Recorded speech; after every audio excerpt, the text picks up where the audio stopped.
Good morning, everyone. Good morning. Thanks for coming. My name is Doryu. I'm from Italy, Rome, and I will be Shuso here for 3 months, for the 3 months ango, and one of my tasks is to give the Dharma talk. Of course, English is not my motherly tongue, so I beg your compassion, I beg your patience for listening to me. My accent is quite strange, and I didn't study too much English at school, so Ojo-san always talk about trying to explain Dogen in English, and they say that's for him. Sometimes it's like living hell. So you can imagine my frustration that I cannot express my feeling at the best as I wish. So again, I ask for your patience and compassion. When I attended the 3 months ango in Japan for my training and monastic period, I attended a Shuso ceremony. It means the ceremony for the nomination of the Shuso, for the assignment of the Shuso. As all the Japanese ceremonies, quite complicated, but the main point is that some elders monk go in front of the nominated Shuso, and they say, you are being assigned as Shuso. And the monk answer in such a way, I don't deserve this honor, my quality is not worthy of it. And when I listened to it, it sounded to me like quite empty formula, a little bit hypocrite. But now that I'm in that role, I think that I'm really not worth of it. Of course, I'm very happy to do Shuso here. It was something that I wished for a long time, but I feel that it's really a hard task. Above all, to make Dharma talk. This reminds me on a very famous Zen story. I think most of you know it. It's the story of a man who was really into dragons, who really loved dragons. He really dragons so much that he had a whole collection of paintings and carvings and statues of dragons. And the story about this man turned into the ears of a real dragon who lived in the deep of the ocean. And the real dragon, listening to his story, say, "Oh, I have to meet this man. Maybe he would love to meet me." And so the dragon, he went out of the ocean and went to this man's house, and his huge face entered through the windows, saying, "Hello, I'm here." And the man was so scared that he had a heart attack and died. Of course, this is a metaphor, a very deep metaphor. It can be intended like a metaphor of our practice. That means that the carved dragons are our idea of what is practice or what is Dharma. And the real dragon is what really Dharma is, what really practice is. But my name is Doryu. Ryu in Japanese means dragon. So, in a certain way, I am the dragon. In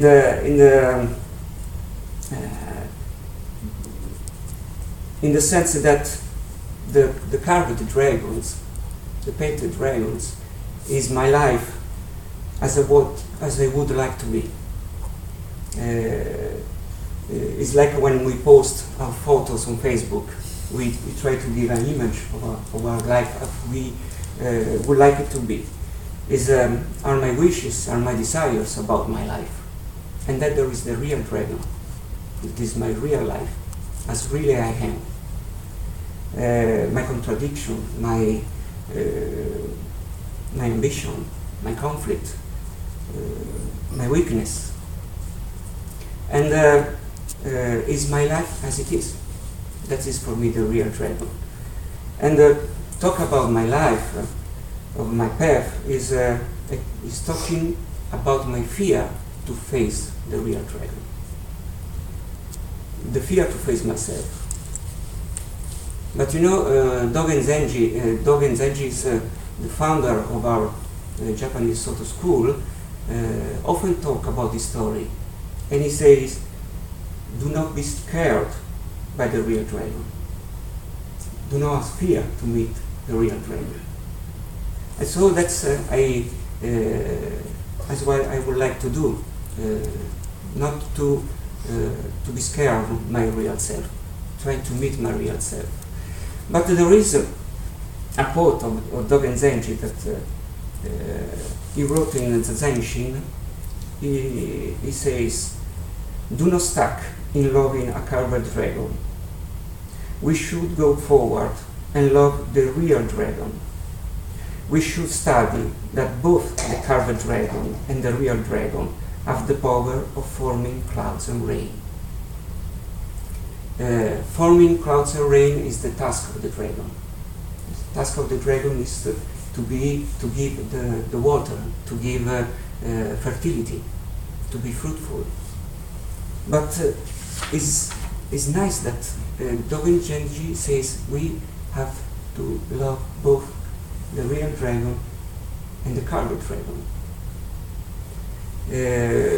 I think that it means that we have to love every side of our life, both dark side and bright side.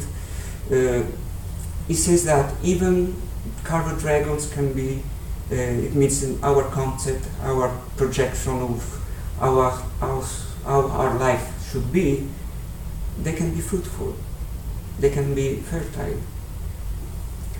I think that if it was not for the real dragon, I wouldn't be here. For the carved dragon, I wouldn't be here. It has been the carved dragon that brought me here. I'm here because I'm following an ideal. I'm following an idea, a dream maybe, a projection. The project of spreading the Dharma. In a certain sense, in a certain way, this is the carved dragon. But the following the carved dragon brings me to face the real dragon. That is my life. So what I'm doing here today is to talk about myself and talk about my carved dragon side and my real dragon side. I would like to introduce myself for those who don't know me, for those who know me yet. There is a very famous saying in Zen that says, what did your face look like before your parents were born? It means that our story, our life, comes from very, very far away and get lost into eternity.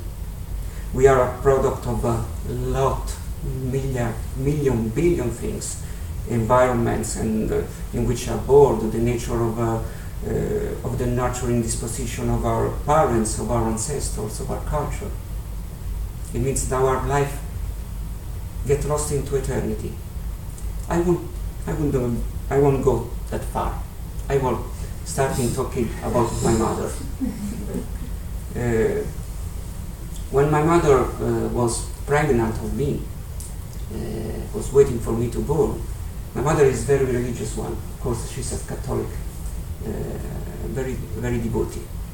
And when she was pregnant of me, she went into a church, and she went in front of the altar, and she bended, she bowed, and she said, God, I consecrate to you my son.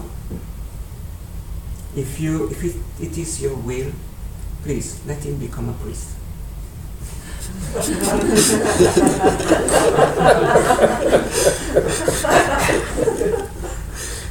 Maybe my path would already be written. Of course, his course, his route has been quite different, but here I am. As Italian and living in Rome mainly, I was raised into Catholic religion. I had all the sacraments, and I was really from my very, very childhood soaked into the Catholic religion. As Italians, Catholic religion is part of our history, of course, and our culture. We shall not. We have to face it. If you go into the hospital, even public hospitals, you will find in each room a crucifix, and in the walkway the statue of the Holy Mary. And in the schools, even public schools, you will find a crucifix. And in the public offices, as post offices, sometimes you will find a crucifix. So Catholic religion is really, really part of my culture, my life. And as I was a young boy, of course, I was very good boy. And I went to the church, and I went to the religion studies, and I served in the mass. As I grew, as I became younger, in the teens, of course, I began to be quite a rebel, quite critical mainly against the religion institutions. But I still maintain a very deep faith, a very deep religiosity. I had in a certain way, I had the myth of Jesus Christ, of St. Francis, as revolutionary, and that giving us the path. So I was, even if I was quite rebel, I still had a very deep faith, a very deep religiosity. And then I began to get interested to Oriental religions. I studied and I read Yogananda, and I read the Krishnamurti, and I began to have the idea that what my wish was to find a very, very free religiosity, free from the religious institution. That was my very big wish. I didn't go to the church anymore, but I still was searching for something. And then I went into Buddhism. It was not something I was searching for. It happened. It happened because my wife and I, we were searching for a place to do the Christmas holiday, and there was a flyer post, come to pass the Christmas holiday in a Buddhist temple. Okay, and we were there. And we began to listen to Buddhist teaching, and little by little we were getting involved. I first studied into the Tibetan tradition, and then 3 years I practiced Theravada Vipassana Buddhism. And then we were involved into the Thich Nhat Hanh Sangha. I guess you know what Thich Nhat Hanh is. It's a Vietnamese Zen monk. And then was Zen. How Zen entered into my life is quite a story, because at that time I was practicing into this Tibetan temple in Tuscany, very beautiful place. And there was a Vesak celebration. Vesak is the celebration of birth, death, and enlightenment of Buddha in the Theravada tradition. But in Italy is the celebration of the Italian Buddhist Union. It means that all the Buddhist tradition, they celebrate this occasion, and they meet together. It's a very, very nice moment in which all the Buddhist tradition, they celebrate together.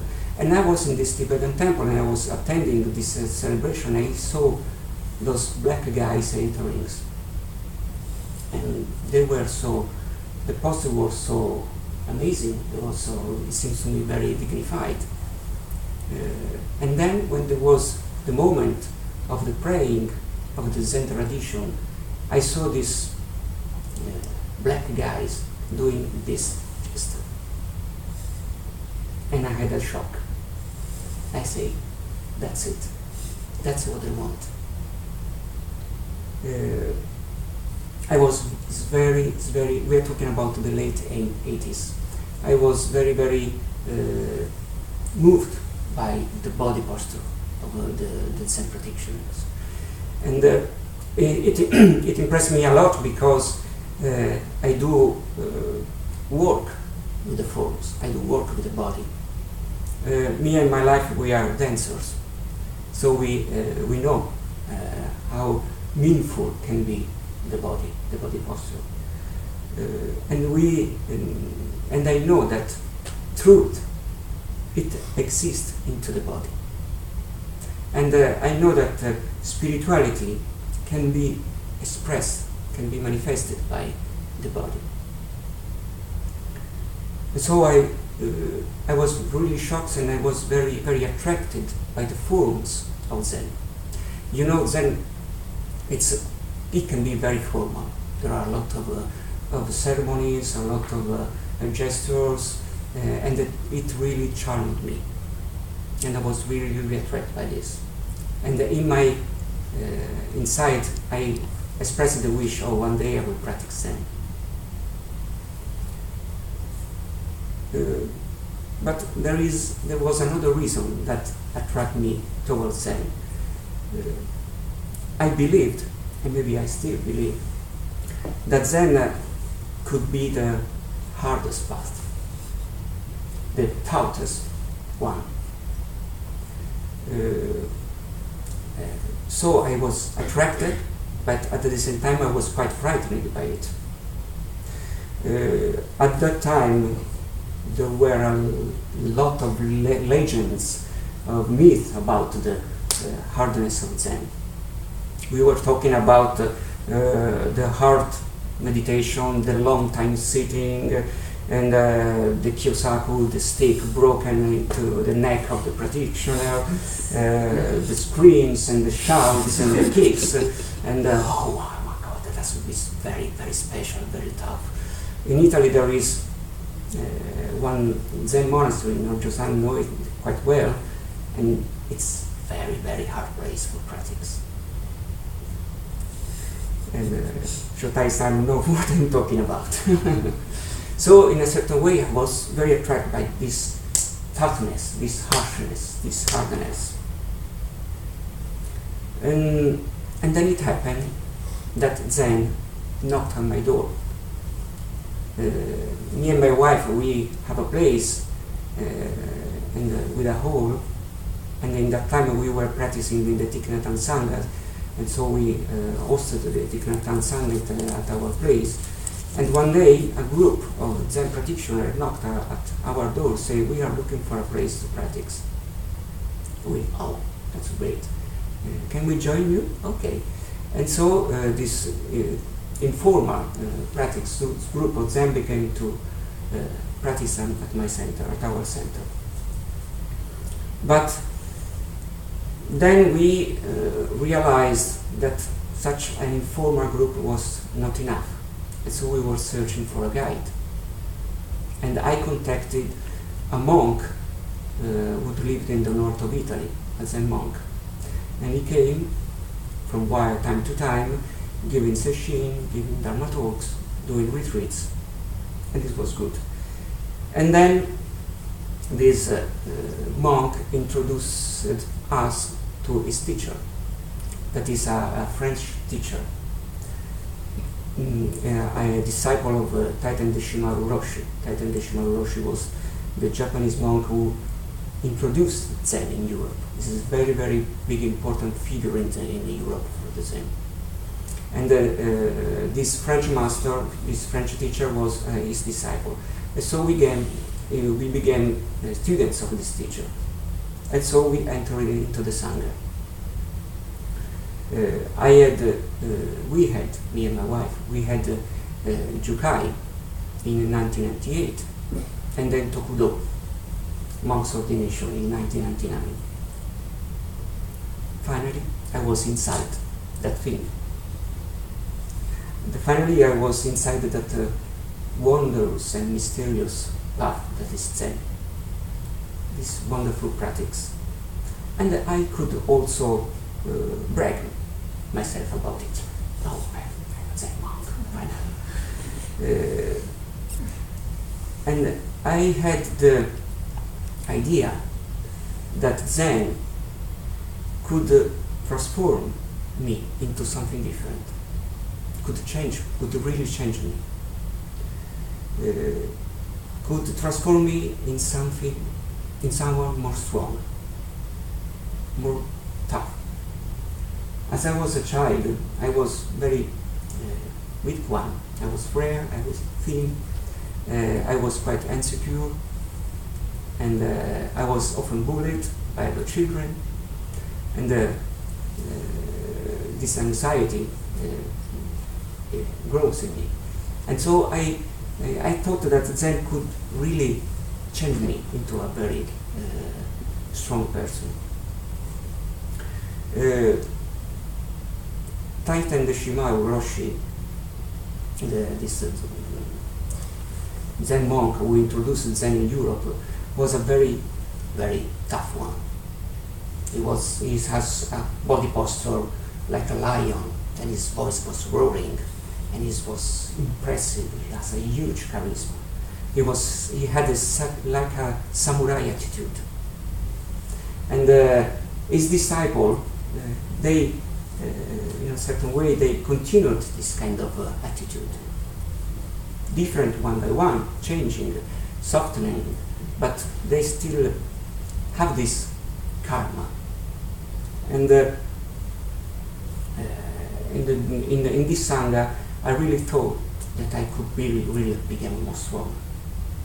It's like Coach Ushiyama Roshi, that at the beginning, when he met Kodo Sawaki is the teacher of both Taisen Deshimaru and Uchiyama. Kodo Sawaki was really strong man, really hard. And Uchiyama was very weak. It was like me. And at the beginning, when he met Kodo Sawaki, he thought that he could be transformed into someone more strong. And so this was my attitude. I started practicing Zen in order to get more strength, in order to be more sure, more, how can I say, more strong. And for a certain time, it became like this. I became practicing quite hardly, and my quality, they came out. And so I began to be involved into the Sangha, and I was assigned of a lot of responsibility. I became the responsible of the Zen group of Rome, and then I began to serve as a Shuso during the session, and then I began to being assigned as Ino during the retreats, and especially in this very big temple in France. And the Ino in this big temple means that your task is to be the chant leader. It means that you have to intone the title of the sutra, and you have to chant the echo, and you have to do it in front of 250, 300 people. It was quite impressive. But I loved ceremonies, and I did it quite well. And so I began to be more and more involved. And I began to give workshops about chanting. And then I began to giving workshops about Dharma. So my quality, they came out, but my arrogance too, it came out. I was thinking, oh, I'm really becoming really strong, really sure about myself. And I began to look at the weakness of other people with these guys. You have to practice more stronger, you have to become, you have to overcome your fears, you have to become more strong. So I began to be one of the most prominent of this disciple of my teacher. I became very popular. Everybody knew me. Oh, during retreat and session, I sat at the table with my teacher, aside of my teacher.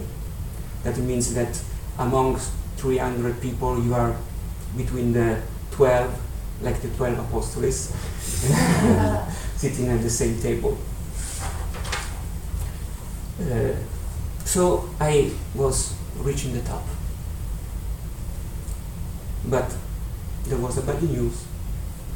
I was not alone. There were others like me.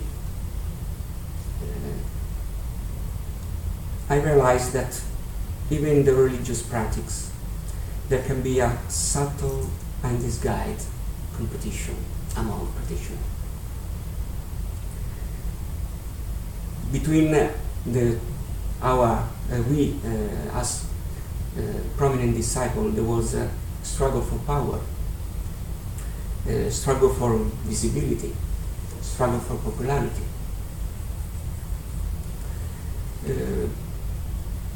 That was become this teacher, my teacher at that time. He had a lot of disciples, among 400 disciples. So we had to fight to be seen by our teacher. Hello, I'm here, see me. And it began to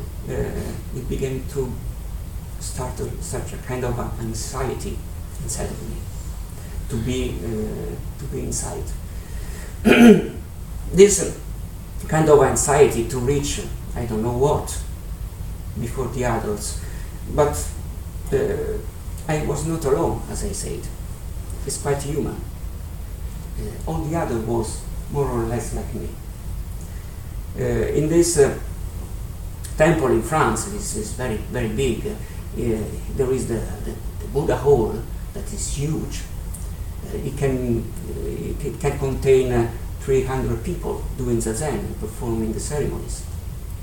And we made the zazen, and then there was the bell for the service. And as the bell for the service rang, everybody, they stood up so quickly, much quicker as they came to reach the first line for the service. Or at least the second line. Third line, you were off. It was quite ridiculous, but it was like this. Everybody, first line, second line. And there were some others, quite tricky, that they remained in the last line. Oh, you see, I don't care about being prominent. I'm very humble. I'm in the last line. That is kind of human. That is kind of human. We are not alone in this. I think about the story of the Emperor of China, when he met for the first time Bodhidharma, the Indian monk who brought Zen in China. And you can imagine the Emperor meeting this very huge monk with his long beard, strong, bad. And both the Emperor say, he began to praise himself. I've done this, I've done that, I do this, I built many temples, I do a lot of offerings to the Sangha. And it was the Emperor, and he was praising myself. When I read this episode, I always think when I come here to San Shinji, and what I do the day after my arrival, I go to meet Onjo-san, and what I do, I talk with Onjo-san saying, I've done this, I've done this, I've done lecture, we do retreats. It's quite human. Even Jesus' disciples were like this. There is an episode of the Gospel in which two of Jesus' disciples, Giovanni and Jacobo, John and James, they asked Jesus, Master, Teacher, we would like you to make something we wish. And Jesus said, what do you want me to make? And Giovanni and Jacobo said, let us sit in your glory, one at your right side, one at your left. Wow, such a humble request. And what about the other 10 disciples? Oh, don't mind.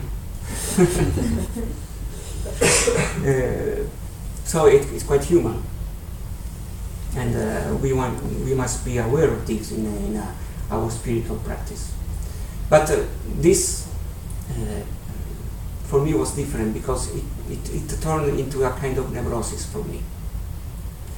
I began to develop such a kind of do you call it? Do you have a performance anxiety? Such a kind of word? I kind of developed such a kind of performance anxiety.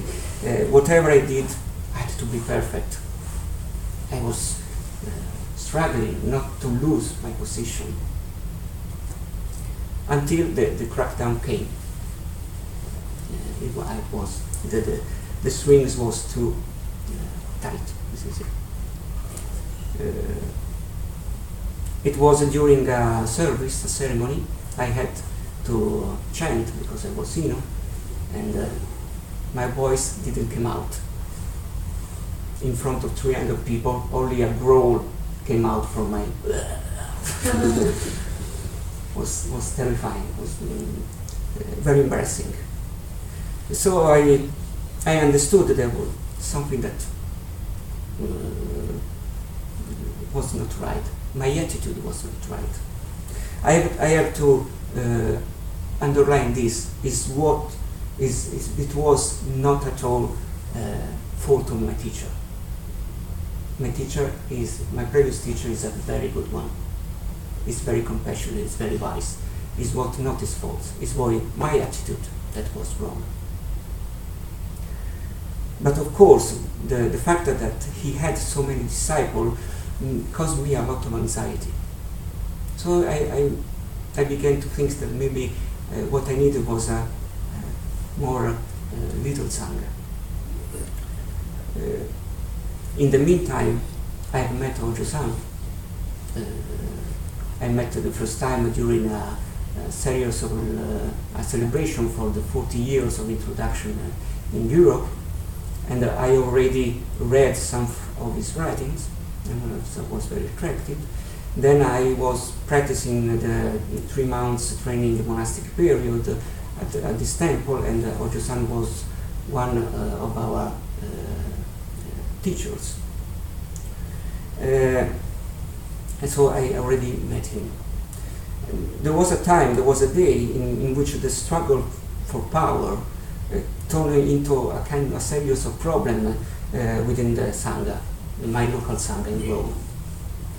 And during one day that we reached a very high peak of tension, my wife, Gyatso-san, took me from the shoulder and he shook me and he said, "Tell me without thinking, what is for you the best teacher?" And I say, Shuako Komura. And so I'm here. I realized that I will never become a strong person. I will never become a very tough person. There is a quote that I would like to read from Ushiyama's books.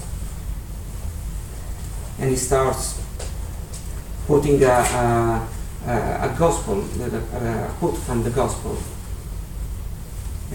that says, "Consider the lilies of the field, how they grow.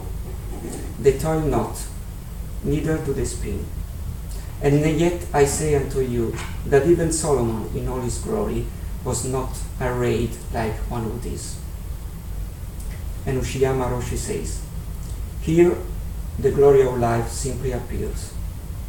In the same way, the violet blooms as a violet, and the rose expresses its life as a rose. The flowers blooming in the field do not feel with pride that they should win first prize in a beauty contest. They do not feel that they are in competition with other flowers. The violet does not develop an inferiority complex, thinking, the roses are big and beautiful, but a little violet like myself is useless.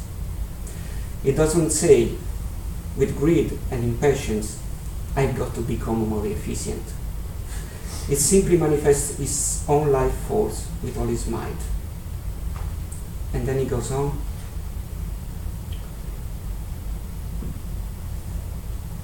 In short, Buddhism as religious teaching means manifesting the world of life in which a violet blooms as a violet and a rose as a rose.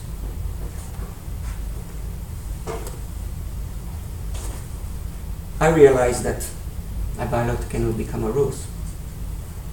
And I think this passage is about me, it's about my life. But, still sometimes I struggle to become a rose. Still sometimes I do not accept to be a violet. That's the carved dragons and the real dragon facing each other. And that's what I'm practicing nowadays. To be here in such a very meaningful task as Shuso had made me reflect about my path, about my life, and make me develop the will to make peace with my past, and to face the real dragon, and make the real dragon make peace with the carved dragon. I have to say my life didn't have such huge problems. I had a very good childhood. I had youth. I'm so happy being married with my wife. The place where I live is very beautiful. We don't have children, but we have 2 dogs and 4 cats. And our life, I have to say, our life is wonderful.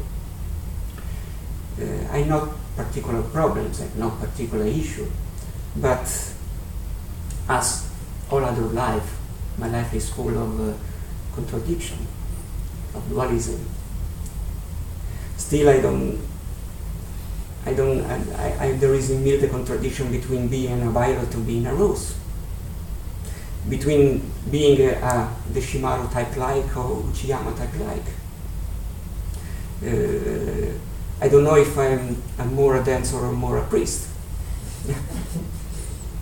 And then there is also the big meeting between Catholicism, Christianity, and Buddhism.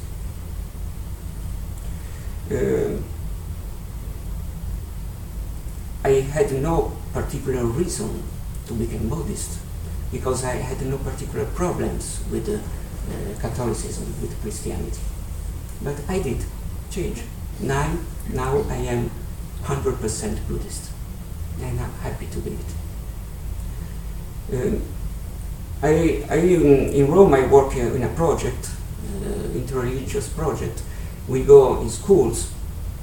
We are an interreligious team, Muslim, Jewish, Orthodox, and Buddhist, of course. And we go into schools and we talk to the boys and the girls about our path, our faith. And one of the most frequent questions the boys make, of course, is why did you change? And I always answer that, okay, I did change, but my being Buddhist is born for my being Christian, my previous being Christian.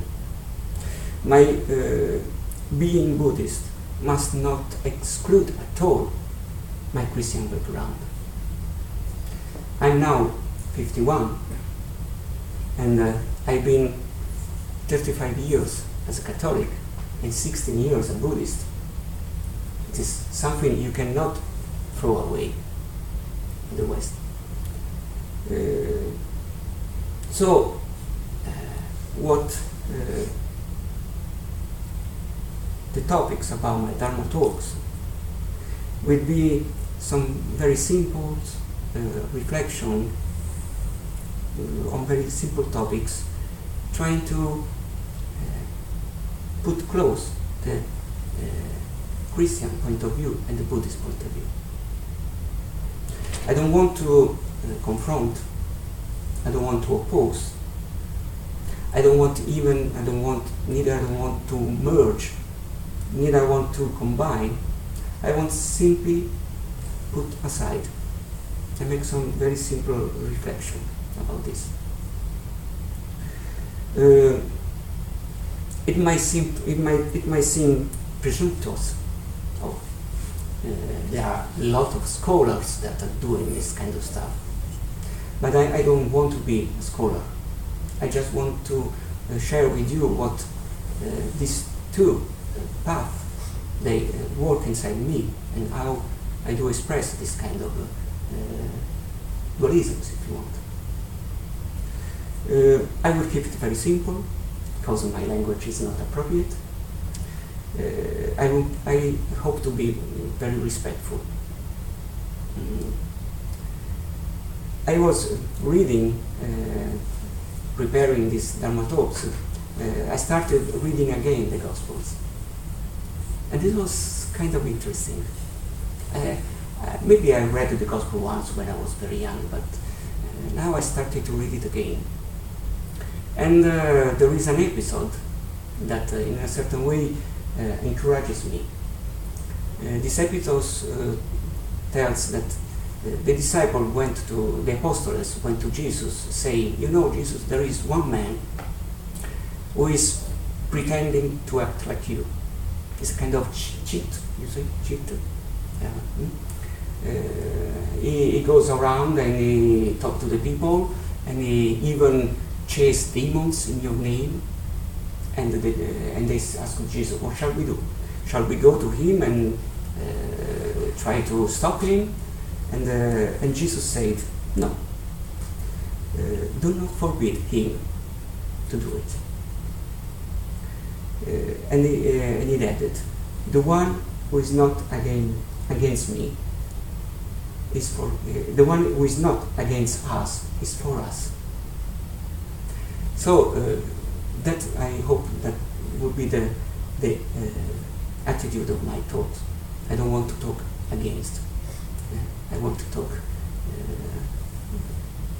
simply being close to close, and maybe with this kind of work, I can make peace with my past. I can make the covered dragons make peace with the real dragons. Thank you so much.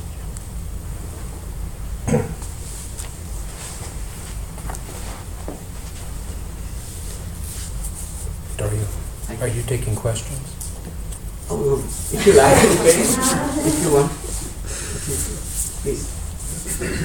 Thank you for your talk and for your introduction of your past. Today in the Christian tradition is celebrated the rising from the dead of Jesus. And I would love to hear your reflections. That will be one of my topics about this. Very good. Yeah. About the death of Christ and the death of Buddha.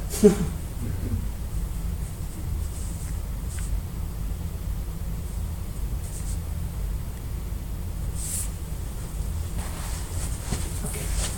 Thank you so much for your patience.